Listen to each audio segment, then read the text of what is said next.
Hello everyone, welcome to Beaver's Hobby channel. In this video, we're gonna take a look at the Drift Art Gyro and how to set it up. This is the package, and as per usual for Drift Art, it is pretty simple. And here's the package, just the gyro and some wires. So the gyro is very small. Now that I have it out of the bag and in my hands, it is remarkably small. So let's take a measurement to see how small it actually is. It is 16mm long, 12mm wide, and 7mm thick. It also has a button that you can press it with your finger, which is a really nice addition because normally you're gonna have to find a stick to poke it. It also comes with a dial, so you can use it without the channel 3. But it doesn't come with a screwdriver that you can adjust the dial, so you're gonna have to provide that your own. Normally you wouldn't use that because if we connect it to channel 3 or an auxiliary channel, we can adjust the gain on the transmitter. Next, let's take a look at the wires. Okay, surprisingly we have 3 cables in here. As per usual, we have the JR plug, and then we have 2 sets of JST-ZH plug. So one is long and the other one is short cable, which is really nice because normally with this type of car you just put the gyro next to the receiver, and with the short wire the car is going to look very clean. Let's put it on the car and see how it works. As a reminder, it doesn't come with a double-sided tape, so you're gonna have to provide your own, but I'll take different wires over a piece of tape any day.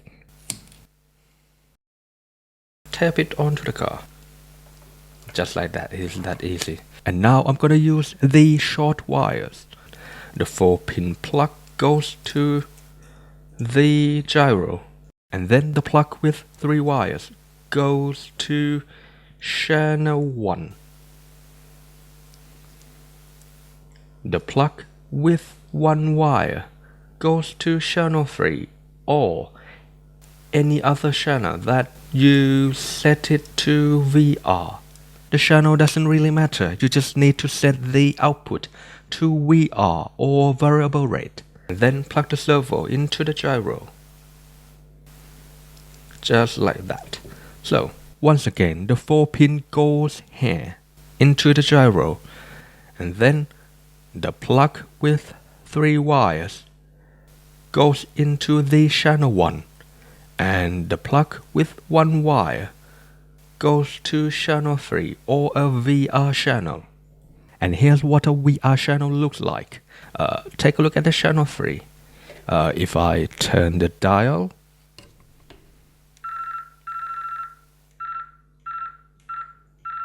this is what the VR is.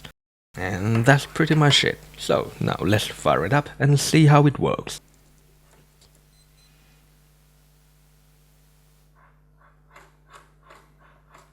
So it already works. But I need to set the EPA so it limits the steering and it doesn't break my steering column. With this gyro, you set the EPA and the direction at the same time, and it goes over very quickly, so I'll tell you how to do it first, and then I'll show you. Before you begin, you'll need to set the steering EPA and direction on the transmitter first, and reverse it if needed.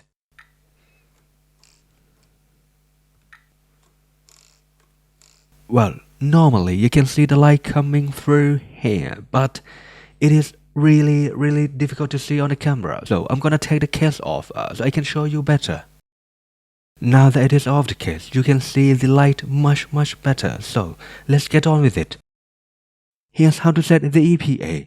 First, make sure the car is off, then hold the button on the gyro and turn the car on.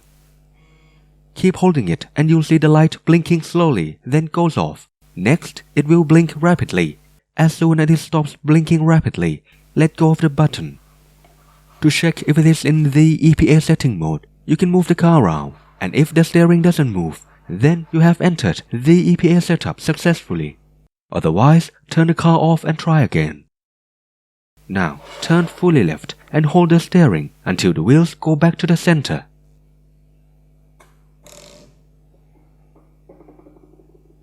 Then turn fully right and hold until the wheels go back. And that's it. The EPA and the direction have been set. Let me show you the whole process once again without the pause.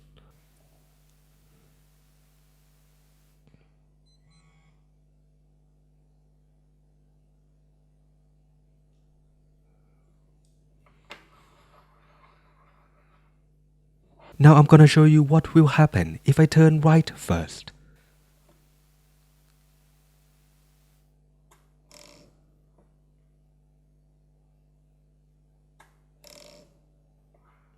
See, the gyro is in the wrong direction.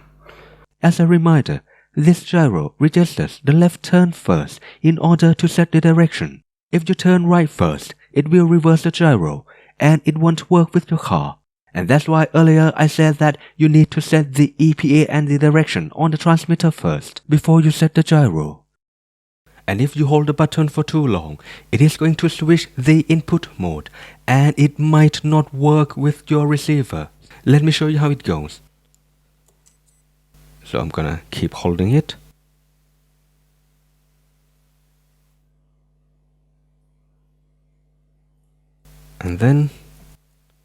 And that should be the mode switch. As you can see, it is twitching and it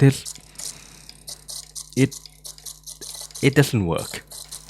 Let's put it that way. So, to fix this, you just need to repeat the process. Turn the car off, hold the button, turn it on and keep holding it.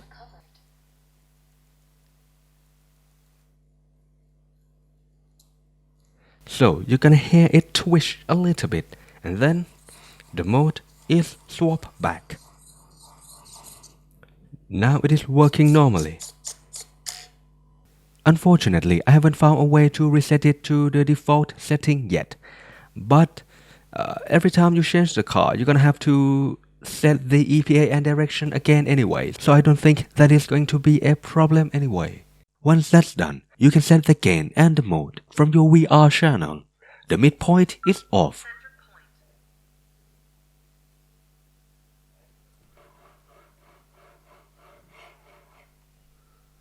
Turn the gain to one side. It is the negative side on the fly sky, and this might be the opposite on your transmitter. Anyway, turn it to one side, and it will be the fast return mode. And then when you turn to the other side, it will be the slow return mode, which as you can see, it has more filter. Alright, next, let's see if it works without channel 3.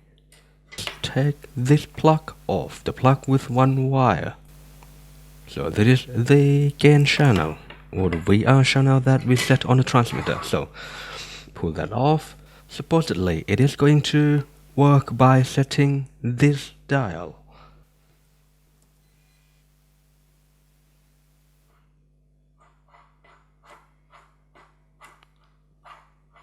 Now it looks like we have a fast return. Okay, so if it is horizontal, it is the middle. So let's turn it clockwise. So if you turn the dial clockwise, it is going to be the slow return mode. And if you turn the dial counterclockwise,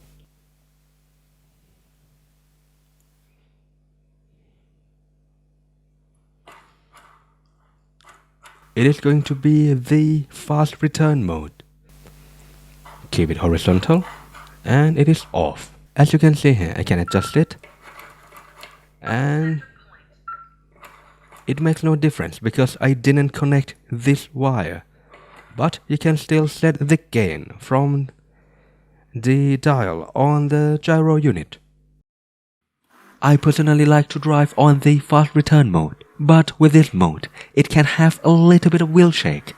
If you want to see the steering completely smooth, I suggest you use the slow return mode. To be honest, it feels very similar to the V4 gyro. It works great with direct steering.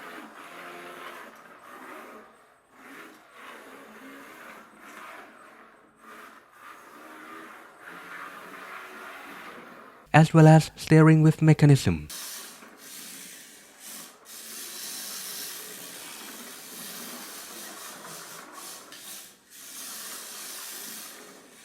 The only negative being that the indicator, the LED, is very difficult to see, so it is quite tricky to set up. Otherwise, it is the smallest gyro you can find today. And that's it for this video. Thanks for watching, and see you again next time.